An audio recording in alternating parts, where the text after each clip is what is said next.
그들이 오매 사무엘이 엘리압을 보고 마음에 이르기를 여호와의 기름 부으실 자가 과연 주님 앞에 있도다 하였더니 여호와께서 사무엘에게 이르시되 그의 용모와 그를 보지 말라. 내가 이미 그를 버렸노라. 내가 보는 것은 사람과 같지 아니하니 사람은 외모를 보거니와 나 여호와는 중심을 보느니라 하시더라.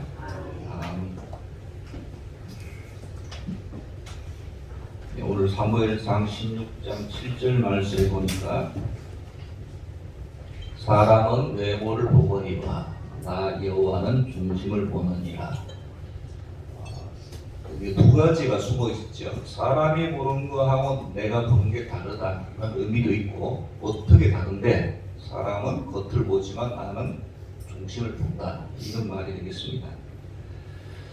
이것뿐이겠습니까만은 사람이 보는 것과 하나님이 보시는 것에 큰 차이가 있습니다. 이것은 우리 하나님의 자녀가 되었고 하나님 믿는 하나님을 섬기는 그리스도인이 되었음에도 여전히 이런 습관들이 남아 있어서 하나님이 보는 것과 큰 차이가 있습니다.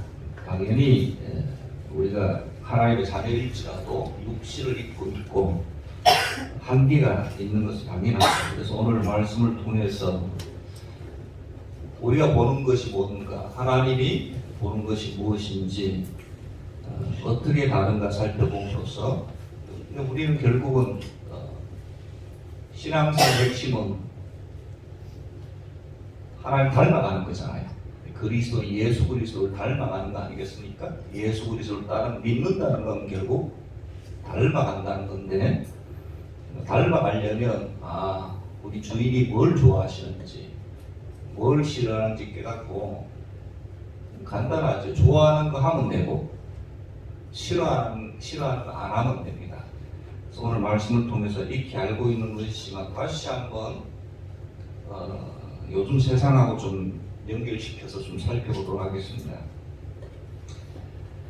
사람은 첫 번째, 사람은 뭐가 다른데, 뭐가 보는 게 다른데 할 때 사람은 겉을 보지만 하나님은 중심을 보신다고 하셨습니다. 당연한 말 같지만 참 쉽지 않은 것이 하나님은 중심을 보신다는 말입니다. 하나님은 이스라엘 초대 왕을 사울을 세우셨습니다. 사무엘을 선지자를 통해서 사울의 기름을 부어서 왕으로 삼았지만 불과 얼마 되지 않아 왕이 될 때는 참 겸손했었는데 되자마자 그 지위를 지키려고 했는지 자기가 사람을 변하게 만들었는지 점점 교만해지고 왕의 지위에 집착을 하고 그 왕으로 세우신 하나님의 말씀을 제대로 지키지 못하자 이 사울을 버리고 사무엘 선지자를 통해 가지고 이새의 집에 가서 그의 아들 중에 다시 기름을 부어서 왕으로 삼아라, 이렇게 말씀하셨습니다. 그래서 오늘 본문이 그 일부분입니다. 사무엘 선지자가 이새의 집에 가서 아들을 보자고 했습니다. 당연히 장자가 먼저 나오는데 장자 이름이 엘리압인데 키가 크고 인물이 참 잘생겼습니다.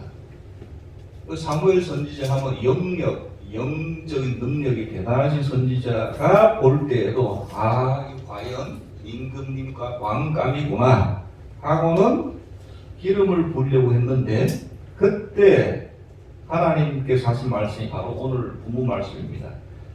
7절 말씀, 6절 말씀부터 보시면 그들이 오매 사무엘이 엘리압을 보고 마음에 이르기를 여호와의 기름 부으실 자가 과연 주님 앞에 있도다. 하나님의 자녀일 뿐만 아니라 선지자임에도 불구하고 하나님과 생각이 이처럼 다르다, 그죠? 사무엘을 볼 때도 펀치하다, 왕감이구나. 그런데 바로 하나님께서 용모와 길을 보지 말라. 내가 이미 그를 버렸노라. 내가 보는 것은 사람과 같지 아니하니 사람은 외모를 보거니와 나 여호와는 중심을 보느니라. 이렇게 말씀하셨습니다. 둘째 아비나답도 불러왔지만 하나님은 그도 아니라고 하고, 셋째 삼마, 일곱째 아들까지 다 아니라고 했을 때 너에게 아들 또 있냐? 바깥에서 양떼를 치고 있었던 바로 다윗을 이제 불러옵니다. 막 들어왔기 때문에 먼지가 많고 형들에 비해서 잘 막내이기 때문에 제일 작고 목동이었음에도 불구하고 하나님은 그 중심의 신앙을 보시고 그를 왕으로 택하셔서 그 머리에 기름을 부어 왕으로 삼았습니다. 이렇듯이 사무엘 선지자도 겉모습을 보고 잘못 판단했듯이 사람들은 겉모습을 보고 판단합니다. 그래서 어떤 면에서는 세상에 살아갈 때 좀 외모가 잘생기고 인상이 좋으면 취직하는데도 출세가 도움이 된다고 하고, 요즘에는 비단 여성뿐만 아니라 남성도 얼굴을 일부 병원에 맡기는 그런 일도 참 많이 있다고 들었습니다. 그만큼 이제 중요하다는, 외모가 중요하다. 외모 호감 가는 인상 중요하다. 그런데도 하나님께서는 중심을 보신다고 이야기하셨습니다. 중심을 보신다는 것이 뭘 말할까요? 그 중심에는 이제 진실, 그 중심을 본다는 게 이 내장, 장기, 속을 본다는 건 아닐 겁니다. 속에 뭐 진실성과 충성심입니다. 진실성과 충성심. 겉으로는 착해 보이지만 속으로는 거짓된 사람이 있고, 겉으로는 별로 착해 보이지 않는데 지날수록 진실한 사람이 있습니다. 그런 사람들이 우리 사람들도 지나 보면은 알지요. 처음에는 참 번드르하고 그럴 듯 했는데 지나 보면 압니다. 행동과 말이 다를 수도 있고 잘 안 지킨다든지. 다윗은 그런 사람이었습니다. 그런 사람이라는 건 진실하다는 거죠. 남이 보거나 보지 않거나 맡겨진 일, 비록 목동일에 불과했지만 부모가 오늘도 여기 아무도 없었잖아요. 집에 다 있었지, 형이. 그것도 이상해. 적어도 양 치는 게 얼마나 힘들고, 다윗이 그랬잖아요. 그 골리앗과 싸움하기 전에 그 막 갑옷 같은 거 입히려고 했을 때에도 입어보고는 사이즈가 안 맞아가지고 오히려 고추장스럽다고 벗으면서 한 말이, 제가 목동하면서 사자나 곰이 올 때도 쫓아냈다. 그러니까 다윗도 만만치 않잖아요. 또 사자, 곰이 가끔이지만 온다는 말이잖아요. 그럼 둘에 막내만 딱 갖다 놓는 거 보기 이상하지 않습니까? 근데 집에 남자들은 다 있지? 한두 명은 다윗과 같이 있어야 될 것 같은데, 그거는 성경에서 말을 좀 안 하니까 왕따인가? 다윗이. 하여간에, 예. 근데 그러나 이제 다윗은 하여튼 아버지가 명령하신 대로 밖에 나가가지고 그냥 양 치는데 진실하게 했다. 그러니까 그것을 마음을 보신 거죠, 하나님께서. 양 돌볼 때도 이렇게 진실했다면 내 양 때 이스라엘 백성들은 진실하게 치겠구나, 이렇게 하신 거겠죠. 근데 여러분, 그것이 얼마나 어렵습니까? 사람은 모릅니다. 그러나 하나님께서는 중심을 보시니까 아신다. 그 다음에 중심을 보신다는 건 진실성과 더불어서 충성심을 보신다는 거예요. 충성심. 충성, 충자는 가운데 중자의 마음, 심자, 마음이 가운데 있는 사람. 무슨 일이나 눈 가림으로 하지 않고 마음 가운데 받쳐 충성하는 마음을 의미합니다. 예수를 믿어도 충성된 믿음으로 믿는 사람이 있지요.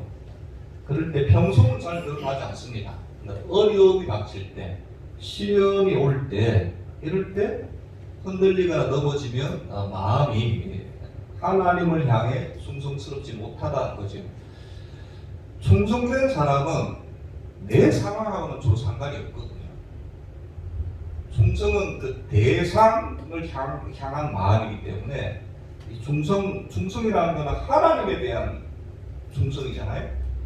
예수 그리스도에 대한 충성이잖아요. 그러니까 그 믿음이 흔들리지 않는 한 본인 상황하고는 상관이 많이 없습니다. 그런데 본인 상황이 좋을 수도 있고 안 좋을 수도 있고 일이 좋을 때도 있고 안 좋을 때도 있잖아요. 근데 거기에 따라 내가 자꾸 흔들린다는 것은 하나님을 향한 충성심이 약하다는 반증입니다. 본인이 평소에 뭐가 자꾸 일희일비하고 사람이 다 그렇지만 보면은 알 수 있겠죠. 두 번째로 사람은 행위의 결과를 보지만 하나님은 숨은 동기를 살펴보십니다. 하나님은 뭘 보신다고요? 좀 중심하고 좀 비슷하죠. 결이 비슷한데 숨은 동기를 보십니다. 그러나 사람은 결과를 본다. 사람은 눈앞에 나타난 결과만 보고 판단하지만 하나님은 그 이전에 그 사람이 결과가 나타날 때까지의 동기까지 다 살펴보십니다. 아니 어떻게 보면 그것을 더 중요하게 생각하시는지도 모르겠습니다. 그래서 사람은 동기가 조금 불순해도 결과가 그럴듯하면 좋게 보고 넘어가지만 하나님은 그렇지 않다는 겁니다. 그러니까 여러분 신앙생활이 쉽겠습니까? 어렵겠습니까? 우리 지금은 신약시대인데 구약시대, 신약시대 본 정신은 같아도 그것을 정신을 담는 그릇이 좀 많이 다릅니다. 구약시대는 아무래도 이제 율법을 지키면 그 율법이 막 제약도 많고 하라는 것도 많고 하지 말라는 것도 많잖아요. 근데 신약시대는 대부분이 폐기가 됐고 많이 다릅니다. 신약시대는 그래서 구약은 율법의 시대라면 신약은 은혜의 시대입니다. 그래서 우리가 왕왕 착각한 게 뭐냐면 구약 시대가 훨씬 더 신앙생활하기 어려웠겠구나. 지금은 신약 시대니까 은혜로만 우리 은혜로 넘어가고 은혜로 하고 아버지 긍휼히 여겨주시옵소서 하는 것이고 좀 신앙생활이 쉽겠다 이렇게 생각할지 모르겠는데 천만의 말씀이에요. 구약은 좀 더 율법이라는 게 그렇잖아요. 율법이라는 것은 11조를 드려라. 그럼 11조를 드리면 됩니다. 11조를 드리면 완수한 거예요. 안식일을 지켜라. 안식일을 지키면 돼요. 이 구약 다 율법이잖아요. 안식일. 11조도 사실은 구약 시대의 겁니다. 11조를 드리든 안식일을 지키든 그러면 이스라엘 백성들은 11조 드리라 했으니까 11조를 드리면 되는 거예요. 할례하라 해서 할례하면 되는 거죠. 그 속마음이 가기 싫든 가기 좋든 하여튼 가면 되는 거예요. 거기 있으면 되는 거예요. 안식일을 지키면 되는 거죠.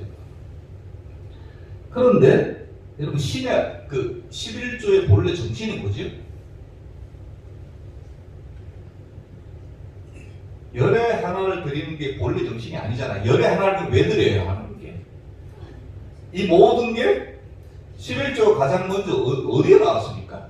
아브라함이 조카가 잡혀가지고 도저히 잡혀간 조카를 구출해서 와야 되잖아요. 구출해 가려니까 저기는 너무 세. 국가하고 가문이 개인이 싸워야 돼요. 그래도 목숨을 내걸고 조카니까 급습을 해가지고 대선을 거둡니다. 대선을 거둬서 막 많이 또 벌어가지고 이렇게 오다가 누가 이렇게 공개하기도 하고 해서 재물을 돌려주기도 하고 그때 11조가 처음 나왔어요. 11조 그러니까 이거는 이 전쟁은 이 싸움은 내 능력으로 된 게 아니라 거죠. 전부 하나님이 주신 거다 이거. 그러니까 하나님 안 하셨으면 내 싸움에 이길 수 없으니까 그 증표로 시대를 떼어서 줬단 말이에요. 하나님의 제사장에게. 그러니까 11조라는 거는 결국 우리 하나님께서 물론 내가 열심히 한 달 동안 땀도 흘리고 노력해서 번 거지만 이거 전부 다 하나님께서 주신 겁니다. 신앙의 표시로 11을 떼어서 드리는 거거든요. 그 말은 11을 드려서 11조나 다 드렸습니다. 10의 분은 내 겁니다가 아니라는 거죠. 맡겨주신 거니까 이거를 그러니까 11조 구약에서는 10의 1만 드리면 돼요. 그렇게 율법에 있으니까. 근데 신약 시대는 10의 1만 드리면 되는 게 아니라 10의 9를 하나님이 원하시는 대로 잘 사용해야 11조가 다 된 거예요. 그러니까 훨씬 더 어렵잖아요. 11조의 본 정신까지 동기까지 지켜야 되니까 어렵단 말이에요. 지금은 여러분 신약 시대 숨은 의도가 중요한 시대입니다. 구약에는 그냥 지키는데 과정 어떻게든 결과가 딱 나오면 되는데 그게 구약 시대라면 신약 시대는 숨은 동기가 드러나는 시대. 예수님께서 그렇게 말씀하셨잖아요. 예수님께 모세 율법에는 살인하지 말라고 했다. 그러면 살인 안 하고 율법을 지키는 거잖아요. 근데 예수님께서 뭐라고 하셨어요? 마음에 형제를 미워하는 마음, 라가를 욕을 해도 살인죄다. 그러니까 그 숨은 의도를 보신다는 거잖아요. 사람을 안 죽였다고 되는 문제가 아니라는 거예요. 그러니까 여러분 구약 율법에는 가늠하지 말라. 안 하면 되지만 예수님께서는 여인을 보고 음욕을 품는 자마다 이미 가늠하였느냐. 훨씬 더 어려워요. 숨은 의도까지 보시니까. 우리는 지금 어느 시대에 사나요? 신약 시대에 살고 있잖아요. 그래서 말씀대로 살기가 구약보다 훨씬 더 어렵습니다. 숨은 의도까지 신경을 써야 되니까요. 그러니까 여러분 어떻게 신앙생활을 합니까? 그래서 은혜가 필요한 거예요. 그래서 성령 충만이 필요한 겁니다. 은혜가 임하고 성령 충만이 되면 이게 되거든요. 근데 그게 아니라 노력으로 뭘 지키려 이게 안 되는 거예요. 인간이란 자체가 안 되는 거니까. 그래서 여러분 은혜 이야기를 하는 거예요. 은혜가 임하면 그 순간에 되거든요. 성령 충만해지면 의도까지 선해지거든요.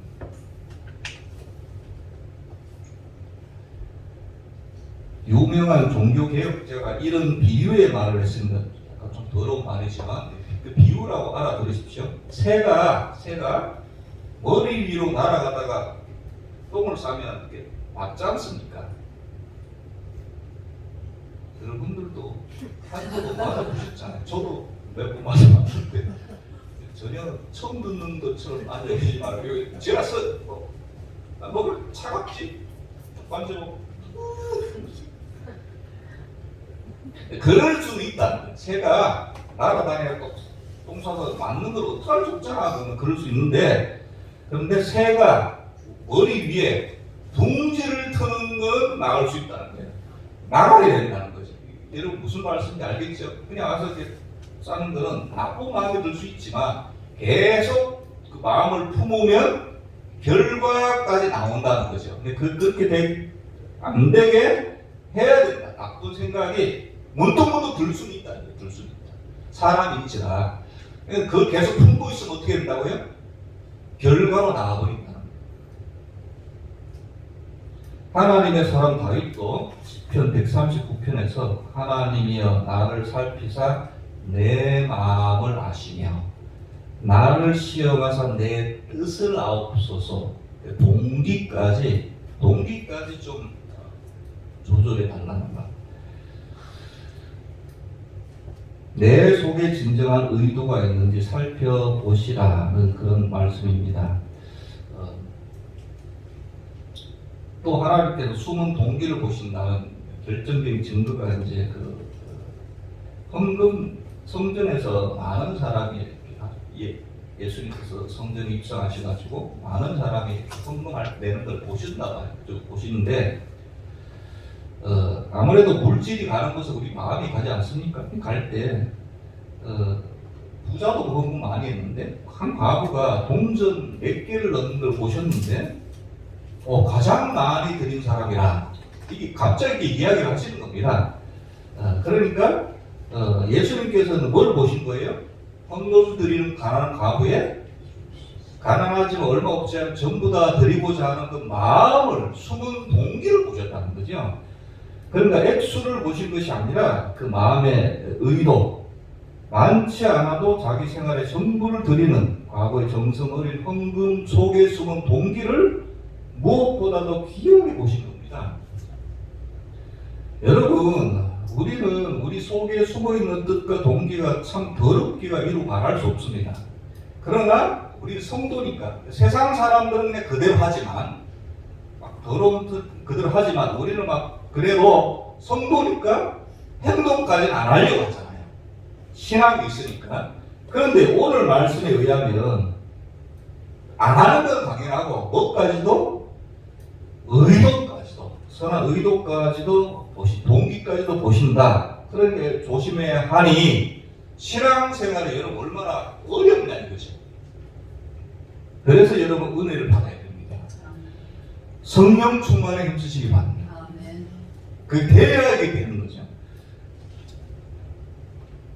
세 번째로 사람은 육신을 귀하게 보지만 하나님은 영혼을 귀하게 보신다고 성경은 말씀합니다. 다시요. 사람은 육신을 귀히 보지만 사람은 영혼을 귀하게 보십니다. 더 정확하게 말하면 사람은, 인간은 육신과 영혼으로 이루어져 있는데 사람은 영혼보다 육신을 더 귀하게 보지만 하나님은 육신보다 영혼을 더 귀하게 보신다. 이렇게 말씀하셨습니다. 그래서 예수께서도 이렇게 말씀하신 적이 있습니다. 한 영혼이 온 천하보다 귀하다. 이것이 그냥 비유의 말씀 같지는 않아요. 정말 그렇게 보시는 것 같습니다. 우선 간단한 첫째 이유는 육신은 우리 아무리 오래 살아도 80년, 100년이지요. 근데 영혼은 영원히 갑니다. 그만큼 이 시간적인 것만 봐도 가치가 다르다는 거죠. 세상은 당연히 육신을 중요하게 여기지만 그러나 교회는 하나님을 믿고 있기 때문에 영혼을 중요하게 생각합니다. 세상은 육신을 중요하게 생각하지만 그래서 육신적인 행복을 중요하게 생각합니다. 세상은. 그러나 교회만큼은 하나님이 영혼이 중요하다고 하니 우리도 영혼을 중요하게 생각합니다. 그래서 교회의 핵심 사역은 교회의 철학, 그 다음에 표는 다 다르지만 결국은 저는 이거라고 봐요. 죽은 영혼은 살리고 전도가 되었든 선교가 되었든 죽은 영혼은 살리고 어린 영혼은 키우고 이게 교육이잖아요. 잠든 영혼은 깨우는 사역. 부흥회가 됐든지 합심 지도가 됐든지 이런 사명에 집중하는 것, 이것이 교회의 본래 사명. 여러분 이 한 줄에 다 들어있지 않습니까? 이게 핵심이라고 봐요. 왜? 영혼이 중요하니까. 중요하다고 하시니까 죽은 영혼 살리고 어린 영혼 키우고 잠든 영혼 깨우는 사명, 그것이 교회가 담당해야 될 사명인 줄 믿습니다. 왜? 하나님이 영혼이 중요하다고 하니까. 그런 의미에서 여러분 믿음에도 이 육신적인 믿음이 있고 이 영혼적인 믿음이 있다고 봅니다. 육신적인 믿음이라는 게 뭐죠? 믿음은 아니지만 믿음이라고 생각하는 거죠. 구약 이스라엘, 특히 바리새인의 믿음. 그러니까 그 내식하는 믿음이죠. 내식. 하나님은 영혼을 중요하게 생각하신다는데 겉으로 드러내는 그게 외식하는 믿음 아니겠습니까? 겉행위를 중요시하는 믿음. 그러나 그 속은 아무도 모르지만 성경이 드러냈죠. 저희는 돈을 사랑하는 자라. 근데 그걸 겉으로는 안 드러내고 믿음 좋은 것처럼. 그래서 우리 성령께서는 다 아십니다. 그래서 여러분 예배를 드릴 때도 그래서 신령과 진정으로 드리는 예배가 영적인 예배가 아닌가 이렇게 말씀하고 있습니다. 오늘 말씀을 잘 기억하시기 바라겠고요. 영적인 믿음은 결국 어떤 거냐? 아까 육적인 믿음이 바리새인이 눈에 보이는 걸 중요하게 생각했잖아요. 반대죠, 반대. 보이는 것에 지배받지 않는 그 믿음이 영적인 믿음이다. 이렇게 이야기할 수 있겠고요. 고린도후서 5장 7절에 보면 이는 우리가 믿음으로 행하고 이는 우리가 믿음으로 행하고 보는 것으로 하지 아니함이로다. 고린도 교회는 능력을 참 많이 받은 교회인데 눈에 보이는 것에 따라 굉장히 이리저리 좌우가 많이 된 교회였습니다. 이런저런 문제들이 많이 생겼잖아요. 거기에 고린도 후서에 우리가 믿음으로 행하지 보는 것대로 하지 않는다 이렇게 본문의 말씀을 주었습니다. 그 다음에 또 영적인 믿음은 어떤 믿음이냐? 이거는 여기가 첫 번째는 보이는 것에 이건 고린도 교회에 좀 맞는 말이라면 여기 두 번째는 좀 한국민한테 어울리는 말씀 같아요. 영적인 믿음은 감정의 지배를 받지 않는 믿음이다. 감정이나 느낌에 좌우되면 온전한 영적인 믿음이라고 할 수 없습니다. 우리가 뭔가 기도를 할 때나 뭔가를 은혜 받을 때도 뭐가 이렇게 좀 확 뜨거워야 돼요, 그죠? 뭐가 이렇게 막 적어도 입술은 좀 떨려야 은혜 받은 것 같지. 뭐가 좀 그런 면이 있지 않습니까? 이 한국민들 DNA 속에 감정이 좌우되는 경우가 많아서 느낌이 와야 되는데 소위 말하면 피를 받아야 되는데 그러나 하나님의 나라는 감정이나 그것이 아니라 말씀에 따라 하나 둘씩 이루어져 나갑니다. 뜨끈뜨끈 안 해도 환상이 안 보여도 말씀에 의지하고 전폭적으로 내 자신을 하나님께 내어 던지는 믿음이 영적인 믿음이다. 그런 과정에서 뭐가 흔들리거나 환상을 보거나 상관없지만 그러므로 여러분 병 낫기 위해 기도했을 때 느낌의 변화가 없고 여전히 아파도 믿고 말씀 붙들고 나아가는 저와 여러분 되셨으면 좋겠습니다. 기도도 하고 그 다음에 영적인 믿음은 중요한 것이 이건 이제 전세의 공통적인데 인간 이해타산의 지배에 받지 않는 믿음, 이해타산의 지배를 받지 않는 믿음, 그런 믿음이 영적인 믿음이다. 교회도 사람들이 모이는 곳이고 또 여러 가지 또 사업, 영적인 사업을 해야 되니까 여러분이 올려드린 기한 헌금을 잘 관리하고 써야 되지 않습니까? 하다 보면 아무래도 이거 나쁘다고만 할 수는 없어요. 우리 교회마다 사정이 다 다르고 어떻게 보면 인간적인 사정 아니겠습니까? 거기 제가 맞춰서 이렇게 잘 해야 되는데 때로는 어떨 때는 그게 중요한 게 아니라 믿은 대로 확 해야 될 때도 있는 거죠. 어떨 때는 예를 들어서 예수님이 돌아가시기 전에 그 마리아가 옥하고 이렇게 막 드렸잖아요. 그 비싼 거를. 그때 제자 중에 이제 가룟 유다가 그걸 팔아가지고 가난한 사람을 구제를 하지 왜 한꺼번에 허비를 하느냐. 예수님 발라드리는 건 좋은데 이렇게 좀 넷방울 하거나 좀 충분히 해도 되는데 전부 다 깨트려 버렸잖아요. 어떻게 들으면 맞게 드리는데 예수님께서는 뭐라고 하셨어요? 우리 제자를 꾸짖으시고 마리아가 하신 행동을 칭찬하셨잖아요. 그러니까 그것은 때로는 영적인 믿음은 그 인간적 이해타산 말이 들어맞는 것이 아니라 그 마음과 몸을 전체로 던져야 될 때도 있다. 이것이 영적인 믿음이다. 어떻게 인간적으로 보면 어리석죠. 손해인 것 같지만 그것이 손해가 아니더라는 거죠. 정리하겠습니다. 요 세 가지는 반드시 아셔야 되는데 하나님은 무엇을 중요하게 보신다고요? 예? 이 뒤에는 잊어버려도 요거는 잊어버리면 안 돼요. 하나님 뭘 중요하게 생각하신다고요? 겉모습이 아니라 중심. 또요? 두 번째 뭐라고요? 일이 진행돼서 결과가 아니라 그 중간에 의도는 좋은데 결과는 안 좋을 수 있잖아요.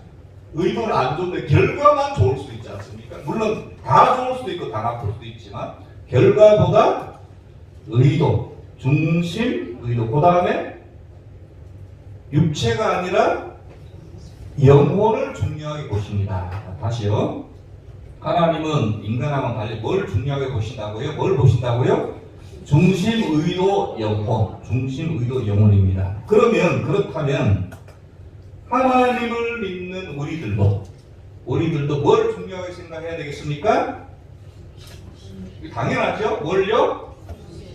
중심, 의도, 영혼. 요거를 좀 변형해서 적용 한번 해보겠습니다. 그러면 성도들은 이 세상에서 어떤 세상이 신앙생활 하기가 좋을까요?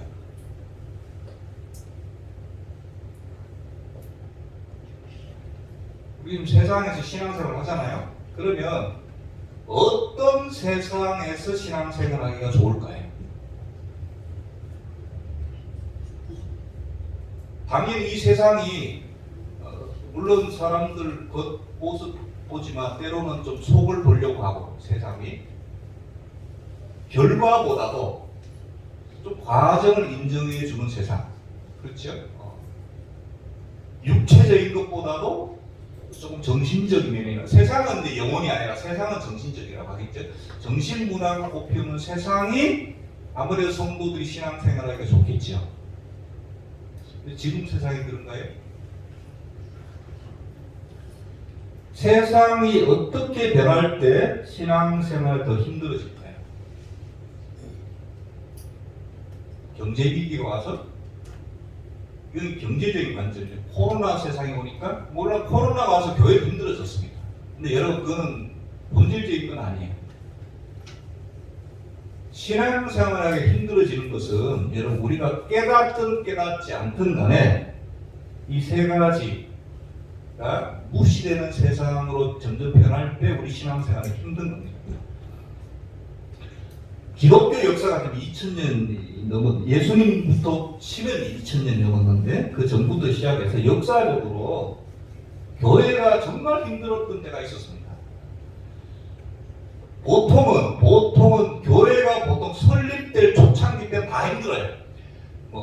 나라든지 기독교가 처음에 로마 지역에 퍼질 때 얼마나 한 200년 동안 핍박받았잖아요. 사자 물려 죽고 불에 타 죽고. 이 처음에는 다 누구나 다 어디나 다 힘들어요. 우리나라도 그랬습니다. 이거 말고 교회가 정식으로 세워지고 교회가 이제 할 때 그 시대의 흐름에 따라 언제가 그렇게 힘들었습니까?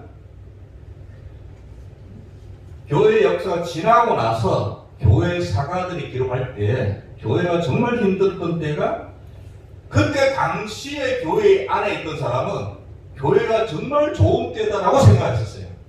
근데 이게 수백 년이 지나고 수천 년이 지나고 나서 그때가 종교의 암흑기라고 역사사가들이 이야기했어요. 그때가 언제입니까? 중세시대, 중세 로마 교황이 권력을 잡고 있었던 시대. 그때가 종교의 암흑기라고. 종교의 암흑기라는 것은 신앙생활하기가 암흑이었다는 뜻이잖아요. 그때가 왜 그랬는데요? 숨은 동기가 아니라 결과에 집중했던 때가 그때입니다. 그래서 여러분 보세요. 그래서 그 아이러니컬하게 그때 교회 성당이 그때 제일 많이 만들어졌어요. 여행 가면 주로 가면 우리 뭐 봅니까? 한국에는 절 구경 가듯이 거기는 전부 교회나 이런 거잖아요. 근데 그게 그때 많이 쓰였어요. 참 아이러니컬하죠. 그러니까 예배도 보여지는 결과가 중요하니까.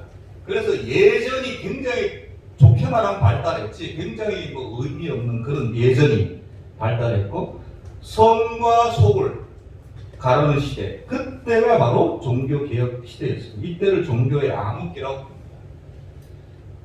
동기보다 내 모습 그대로 세리가 성전에 가서 가슴을 치면서 저는 죄인입니다 라고 기도했던 것을 귀하게 본 때가 아니라 겉모습, 결과를 중요했던 때가 중세시대 그때를 암흑기라고 부른다는 거예요. 그 이후로 공산주의가 내기를 떨칠 때, 지금은 많이 축소됐지만 그래도 공산주의 국가가 몇 군데 있죠. 공산주의가 내기에 떨칠 때 교회가 그렇게 많은 핍박을 받았습니다. 왜요? 왜 공산주의는 교회를 그렇게 싫어했죠? 그리고 지금도 공산당이 정권을 잡고 있는 교회는 교회가 핍박을 당합니다. 북한, 중국. 왜 그렇지? 왜 그럴까요? 공산주의의 핵심은 유물론입니다. 쉽게 말하면 눈에 보이는 물건만이 가치가 있는 거예요. 눈에 보이지 않는 것은 가치를 두지 않습니다. 그런데 우리는 아까 하나님께서 세 번째 뭘 중요하게 생각하세요? 영혼, 중심, 숨은 동기 다 눈에 안 보입니다. 그러니까 싫은 거죠. 본질적으로 안 맞는 겁니다. 그러니까 싫지. 눈에 보이는 물건만이 가치를 가지는 유물적인 사관을 갖고 있는 데서 보이지 않는 영혼을 강조할 뿐만 아니라 그것이 더 중요하다고 하고, 그 하나님께 예배를 드리니 당연히 그들이 볼 때 기독교는 민중을 유혹하고 혼란스럽게 만드는 악의 축이라고 봅니다. 그러니까 어떻게 하든지 배경을 하는 거예요. 또한 여러분 지금 현재 세상이 점점 신앙생활하기 좋아지나요? 힘들어지고 있습니까? 점점 좋아진다고 생각할 수도 있죠. 과거에 비해서 좀 잘 살게 되었으니까. 근데 한번 보세요. 오늘 설교에 국한해서 인간의 중심? 그런 말을 제가 최근에 들어본 적이 없어요. 그냥 겉모습, 외모, 매력, 건강에 집중합니다. 여러분 그게 제가 지금 나쁘다고 말하는 게 아닙니다. 세상이 그렇게 점점 변해가잖아요. 그렇게 가끔가다 이렇게 TV 잘 안 보지만 그래도 가끔 틀면 섭섭히 놀랐는데 딱 달라붙은 이제 자매 세 분이 나와서 무릎 꿇고 다리를, 그러니까 뭐 무슨 운동하고 에어로빅인가? 뭐 그런 채널이, 근데 그게 한두 가지가 아니라 몇 가지가 그런 채널이 이렇게 나와서 어떤 데는 또 중간에 남자분이 딱 달라붙는 바지를 입고 민망하게 따라하세요? 그게 건강이 중요시 된 세상이 됐다는 거잖아요. 근데 여러분 이게 과거에 비해서 한번 비교를 해보세요. 10년 전, 20년 전에 비하면 세상이 거기에 어디에 더 집중하고 있는지, 무엇에 더 관심을 두고 있는지, 잘됐다 잘못됐다가 아니라 시대의 흐름이 그렇게 흘러간다는 거예요. 근데 보세요. 다 오늘 주제 3개에 또 맞아 들어갑니까? 반대입니까? 반대잖아요.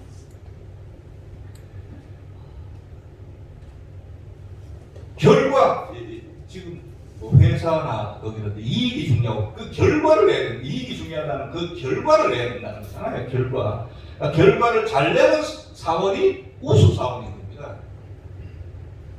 인간관계보다도 저 사람은 좋은데 일은 못해. 호구 취급당하잖아요. 지금 사람이 좋은 건 의도가 좋다는 말 아니에요. 근데 그런 사람 인정을 받아요? 아니, 조금 야가도 좀 쌓여도 성과를 내는 사람, 결과를 잘 내는 사람이 인정받잖아요, 지금. 아니라고요? 여러분이 더 잘 아시잖아요.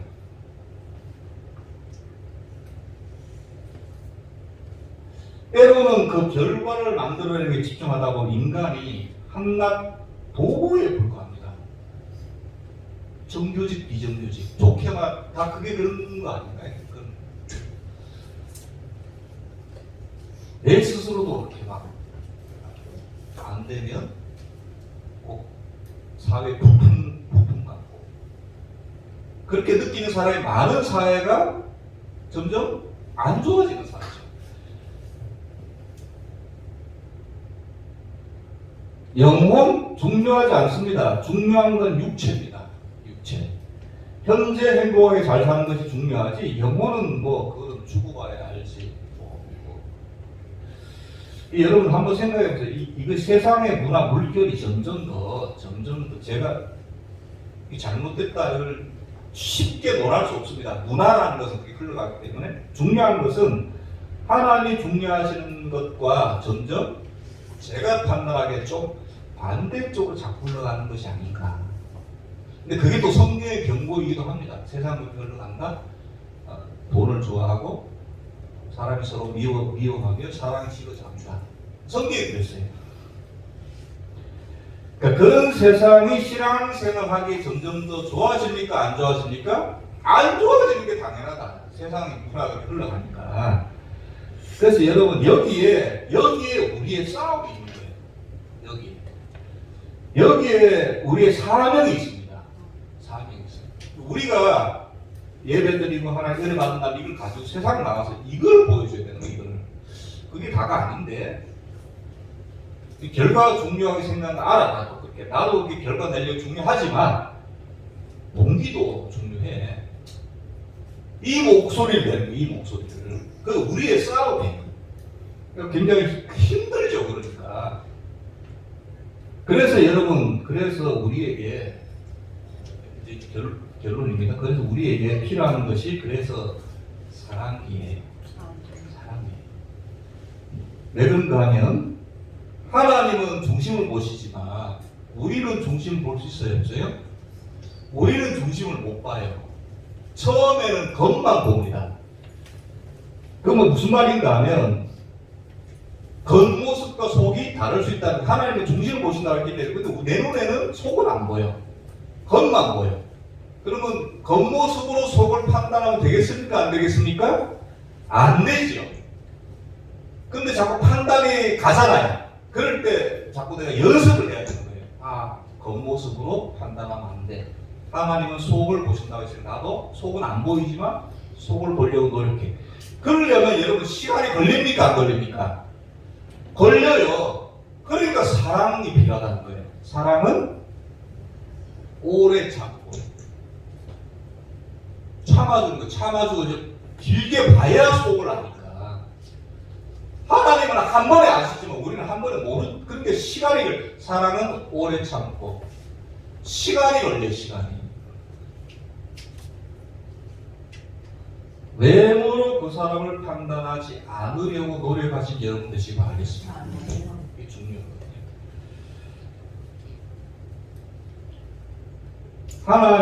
하나님은 그 동기를 보신다고 했는데 우리는 숨은 동기를 볼 수 있어요? 없어요?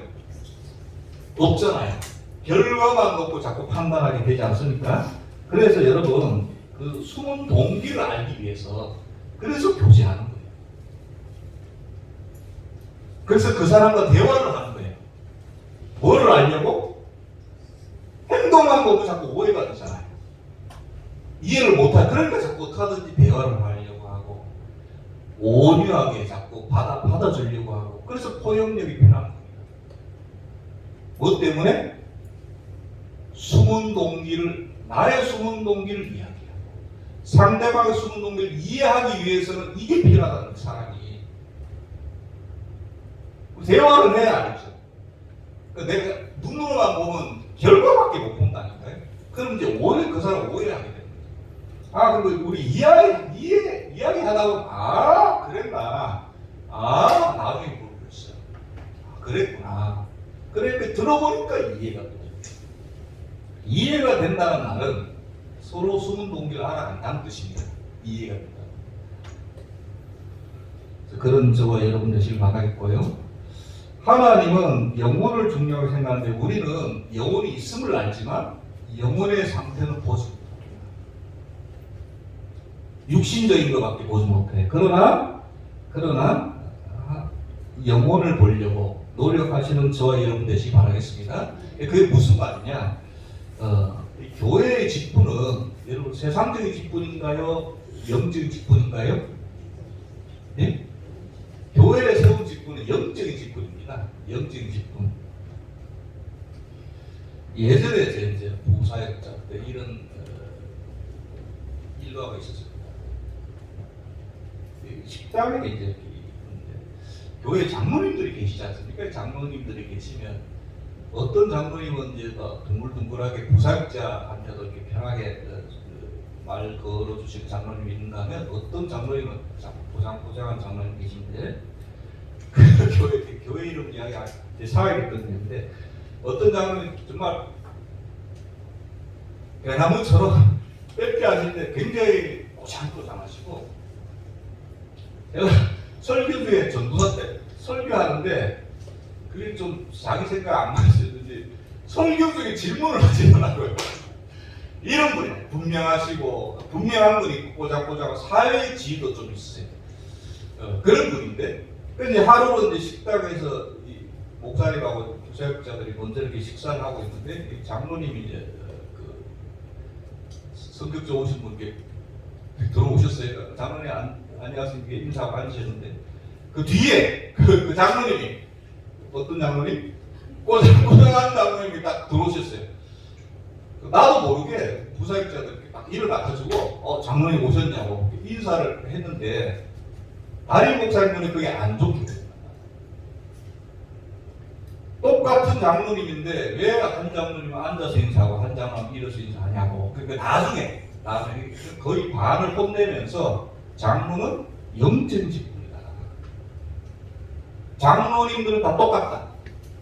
왜 너희들 세상 직분에 따라 직업에 따라 사람을 판단하고 이렇게 대우하느냐. 그때 제가 뒤통수를 정말 한 대가 알고는 있었지만 나도 모르게 행동하는 다 조심해야 되겠구나. 사역자들이라는 교회 안에서 여러분 성도도 직분입니다. 집사도 직분이고 권사 장로도 직분이고 목회자도 직분이지만 성도는 다 같은 성도 아니겠습니까? 영적으로는 다 똑같아요. 하나님이 영혼을 보신다면서요. 그래서 여러분 우리도 노력해야 돼요. 우리 인간인지라 아무래도 좀 세상적인 좀 들어오잖아요. 그렇더라도 성도는 다 똑같죠. 집사는 다 똑같아요.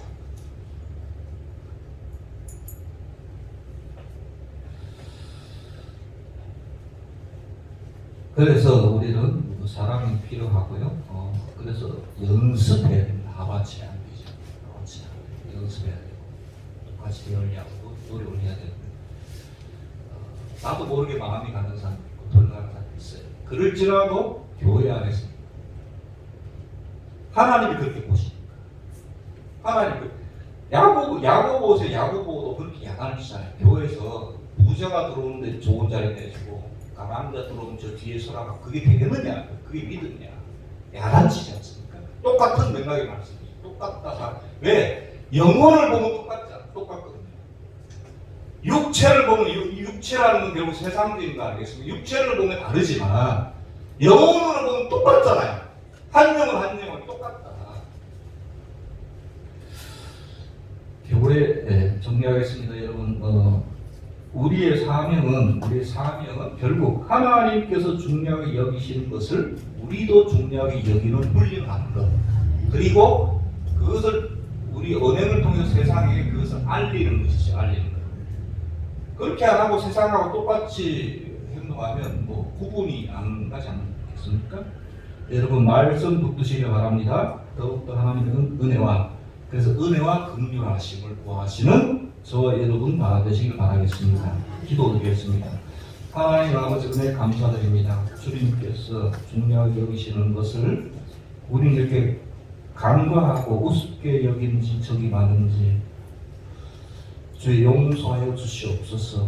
인간적인 생각과 세상적인 걱정 염려를 다 끌고 들어와서 온전히 하나님 해결해 달라고 떼쓰는 아이들처럼 부족하고 연약합니다.